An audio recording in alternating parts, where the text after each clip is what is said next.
ادب کا رشتہ قائم نہیں تو ایمان بھی نہیں ملا۔ تو اب 1400 سال بعد آپ لوگ پیدا ہو رہے ہیں اور مزید ہوں گے، لیکن جب ان کا تعلق ادب کا، احترام کا، محبت کا نبی صلی اللہ علیہ وسلم سے جڑتا ہے تو پھر جو ہے وہ بندہ ان سے فائدہ ایمان بھی اخذ کرتا ہے، اعمال بھی اور سیرت بھی۔ حضور علیہ الصلوۃ والسلام کے ساتھ جو چیز بھی نسبت رکھے، جس مٹی کی نسبت ہو گئی وہ بھی عرش الہی سے افضل ہے۔ جو آپ علیہ السلام کے جسم کے ساتھ لگ گئی مٹی، عرش الہی سے افضل، یعنی اس نسبت کے ساتھ۔ تو حضور علیہ السلام کی میلاد ہو، حضور علیہ السلام کی جو سیرت ہو، آپ علیہ السلام کا یہاں تک کہ جو ہے جو لعاب مبارک، بول مبارک، وہ بھی ان کے نسبت ان سے ہے تو ہمارے لیے وہ بھی قابل احترام ہے۔ اگر مسلمان ہیں، وہ ہمارے نبی ہیں، ہم سب کے نبی ہیں، ان کے ساتھ جس چیز کا بھی نسبت ہے، انہی کی سیرت ہے، انہی کے میلاد، انہی کے اخلاق، انہی کی یہ نماز بھی انہی کا صدقہ، نماز، نبی علیہ السلام، قرآن، یہ ساری نسبت، قرآن سے محبت، وہ اللہ کا کلام حضور علیہ السلام پر اتارا گیا۔ نماز سے محبت کہ نبی علیہ السلام کا طریقہ ہے، وہ بندگی ہے، طریقہ دنیا۔ بہرحال اللہ پاک نے سیاہ اس کے رنگ کا بھی ذکر کیا، اس کی خوشبو کا بھی ذکر کیا، اس مٹی کا، اور اس کی کوالٹی کا، بجنے والے گارے سے ایک بشری پیکر پیدا کرنے والا ہوں، اللہ پاک نے فرمایا۔ یعنی اس کے بجنے والے، اس کے بھئی وہ خشک تھا، تر تھا، یہ نبی کی پیدائش کا تذکرہ ہو رہا ہے۔ اور پھر اللہ پاک نے فَإِذَا سَوَّيْتُهُ وَنَفَخْتُ فِيهِ مِن رُوحِي فَقَعُوا لَهُ سَاجِدِينَ، پھر جب میں اس کی ظاہری تشکیل کو کامل درست حالت میں لا چکوں اور اس پیکر بشری کے باطن میں اپنی یعنی روح پھونک دوں تو اس کے لیے سجدے میں گر پڑنا۔ یہ گویا مطلب پھر وہ قصہ آتا ہے آگے کیا ہوا، فرشتوں نے سجدہ کیا، شیطان نے سجدہ نہیں کیا، لیکن یہ حضور سیدنا آدم علیہ السلام کی تخلیق، پیدائش، گویا ان کی میلاد کا تذکرہ اللہ نے قرآن مجید میں فرمایا۔ اس کے بعد میں اشارہ کر رہا ہوں کہ اللہ پاک نے پھر حضرت ابراہیم علیہ السلام اور حضرت اسماعیل علیہ السلام، ان کی حضرت اسماعیل کی پیدائش کا بھی تذکرہ فرمایا کہ وہ جب فرمایا فَبَشَّرْنَاهُ بِغُلَامٍ حَلِيمٍ فَلَمَّا بَلَغَ مَعَهُ السَّعْيَ، یعنی ان کی پہلے تو بشارت دی ان کی پیدائش کی، یعنی حضرت اسماعیل کی پیدائش کی بشارت دی، پھر جو ہے وہ اللہ پاک نے جو ہے ان کو بشارت دے کر پھر بیٹا عطا فرمایا۔ جب بیٹا عطا فرمایا یعنی ان کی بشارت، ان کی پیدائش کا، ان کی میلاد کا جو ہے وہ تذکرہ فرمایا، یعنی وہ یہ پیدا ہوں گے۔ پھر جب وہ دے دیا بیٹا، جب ابھی چھوٹی سی عمر تھی ان کی، تو اللہ پاک نے حکم دیا حضرت ابراہیم علیہ السلام کو خواب کے ذریعے، جس کو آپ سب لوگ جانتے ہیں، سب لوگ جانتے ہیں کہ حضرت جب کیا ہوا کہ فرمایا کہ بے ذبح اس کو قربان کر دیں میری ذات پر، میرے قرب کے لیے، میری رضا کے لیے۔ آزمائش آ گئی حضرت ابراہیم پر، تو حضرت ابراہیم نے قربان کرنے کے لیے تیار ہو گئے، گویا آپ نے تو قربان کر دیا، چھری چلا دی، کوئی کمی نہیں چھوڑی۔ وہ تو اللہ پاک نے ایک نئی زندگی ان کو عطا فرمائی حضرت اسماعیل کو، ایک دمبا، ایک مینڈا جنت سے بھیج دیا، چھری وہ چلا رہے ہیں حضرت اسماعیل کی گردن پر اور چل اس پر رہی ہے۔ تو یہ تو حضرت ابراہیم علیہ السلام نے مینڈے پر چھری نہیں چلائی، یہ تو اللہ نے چلوائی۔ تو گویا ان کو اس دن کیا ہوا، حضرت اسماعیل کو دوبارہ زندگی ملی۔ اس دوبارہ زندگی، ایک نئی زندگی کے ملنے پر خوشی کیسے منا رہے ہیں؟ پچھلے قوم میں ان کی امت نے تو منائی، ہماری امت نبی صلی اللہ علیہ وسلم کی امت کس طرح منا رہی ہے؟ عید الفطر، اضحیٰ، یہ جو عید الاضحیٰ قربانی کی عید ہے، یہ ایک نبی کی نئی زندگی ملنے کی یادگار ہے، ایک قربانی کی یادگار ہے۔ اور اس قربانی کا اختتام کیا ہوا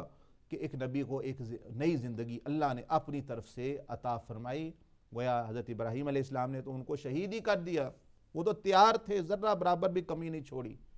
لیکن اللہ نے ان کو گویا نئی پیدائش دی۔ تو ایک حضرت اسماعیل کی گویا ایک نئی پیدائش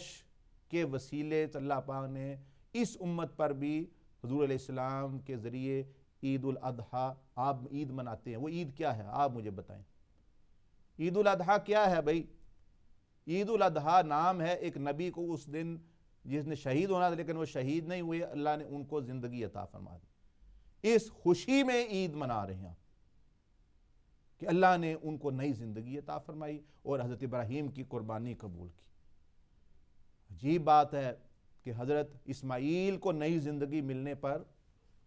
تو عید ہے، خوشی ہے، اور حضور علیہ الصلوۃ والسلام کا یہاں اس دنیا میں تشریف لانا، میلاد ہونا، اس خوشی کا کیا عالم،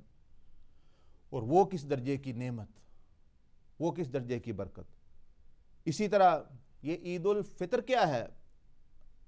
یہ رمضان کے بعد جو آپ عید مناتے ہیں کیا ہے؟ کبھی سوچا آپ نے کیوں خوشی منا رہے ہیں؟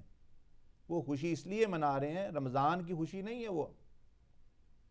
رمضان تو آ گیا، رمضان تو نعمت، وہ تو بذات خود نعمت، رمضان کی خوشی نہیں ہے، عید الفطر خوشی ہے کہ رمضان میں جن لوگوں نے روزے رکھے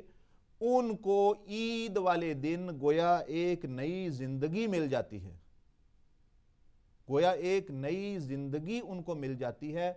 کہ اللہ پاک کی طرف سے اعلان ہوتا ہے کہ اے لوگوں جو عید پڑھنے آئے ہو،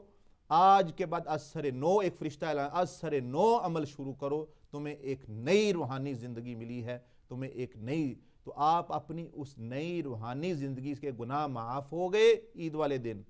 گناہ معاف ہو گئے اور آپ گناہوں سے پاک ہو کے گویا آپ ری بورن، ایک دوبارہ آپ کی میلاد ہوئی نیکی کی جہاں میں، تو اس کی خوشی میں آپ عید، کمال ہے، آپ اپنی روحانی زندگی نئی ملنے پر تو عید ہے، اور حضرت اسماعیل کو نئی زندگی ملنے پر عید ہے، اور جس ہستی کے لیے ساری کائنات، تو ان کے آنا، ان کا تذکرہ کرنا، وہ تو خیر میں ابھی آپ کے سامنے کروں گا، وہ تو یعنی یہ تو دونوں عیدوں کا میں نے بتایا، تو یہ وہ تو ایک دن ہے۔ آپ پوچھیں گے یہ اچھا جی یہ عید کیوں نہیں بنی اس طرح؟ وہ عید اس لیے نہیں کہ یہ ہر دن ہی نبی علیہ السلام کے آنے کی خوشی ہے، ہر دن صحابہ خوشی منا رہے ہیں، ہر دن ہی وہ نبی علیہ السلام کے دین کی قربانی، سیرت پر عمل، ان کے لیے ایک دن کی بات نہیں، عید الاضحیٰ ایک دن کی بات ہے، وہ پرانی یاد ہے، وہ ایک دن رکھی ہے، یہ تو پھر ہم لوگوں کی کمی کوتاہی ہے کہ بھئی ہونا تو چاہیے روزانہ ہی خوشی ہو،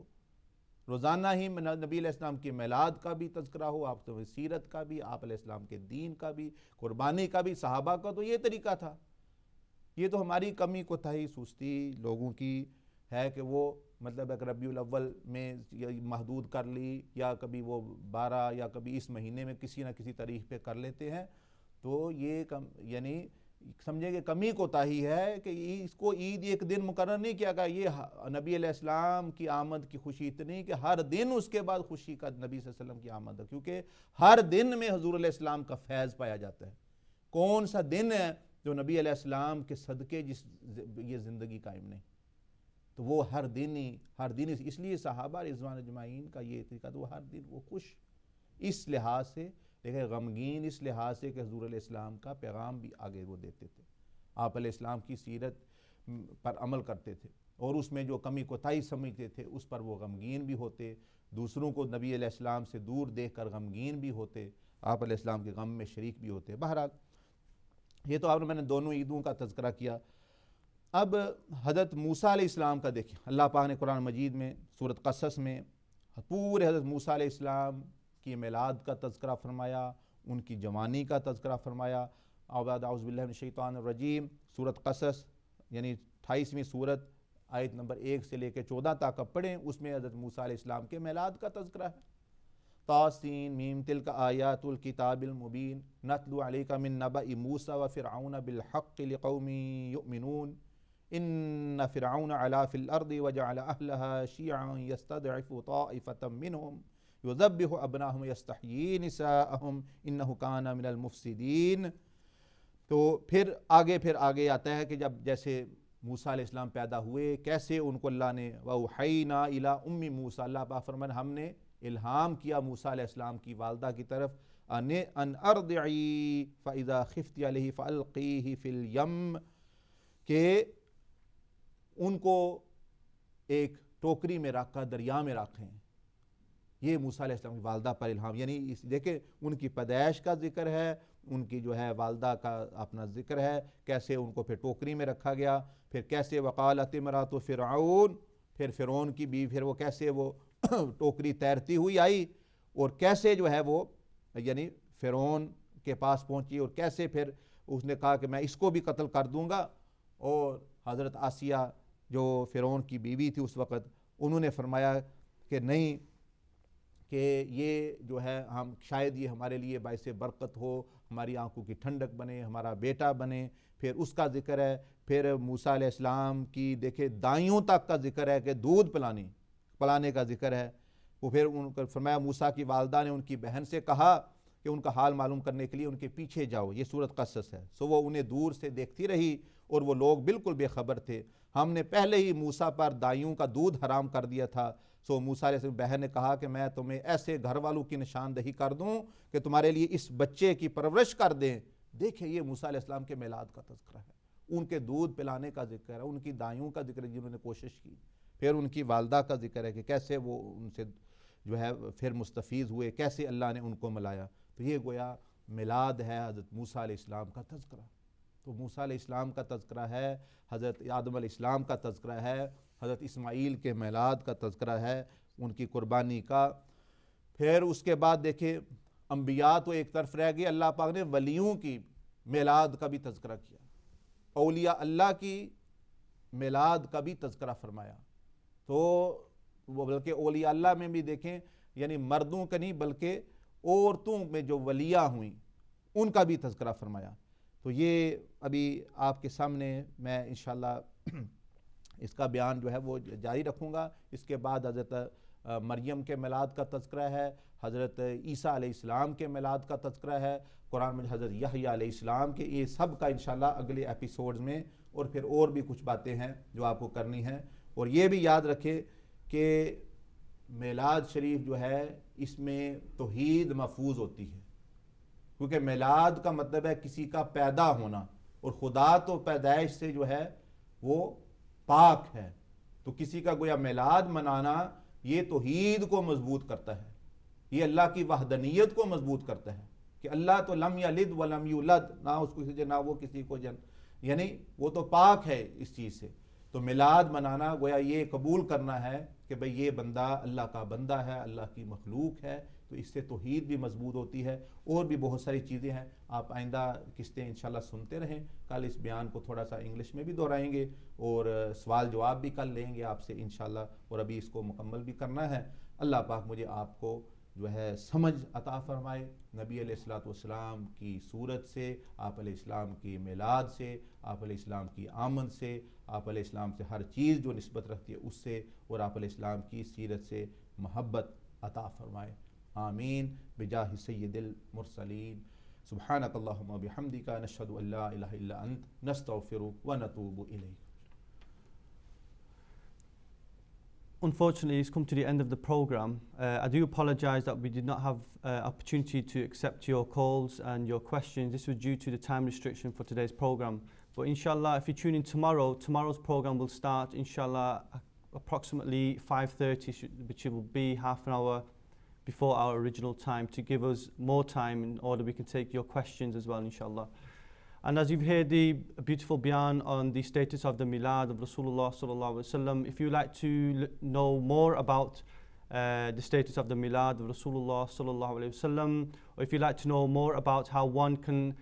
practice special acts of worship in this blessed month of Rabiul Awwal, you can visit our website www.zawiya.org. Also, if you'd like to ask a question via email or like to leave any feedback or suggestion in order how we can improve our program, you can contact us via our email address, which is tariq@zawiya.org. I would like to thank first and foremost our guest, Sheikh Ahmed Dabbagh. I'd also like to thank DM Digital and you viewers for tuning in. On behalf of myself and on behalf of the Muhammadiyah channel, the channel which is leading you to the footsteps of Rasulullah sallallahu alaihi wasallam, Assalamu alaikum wa rahmatullahi wa barakatuhu.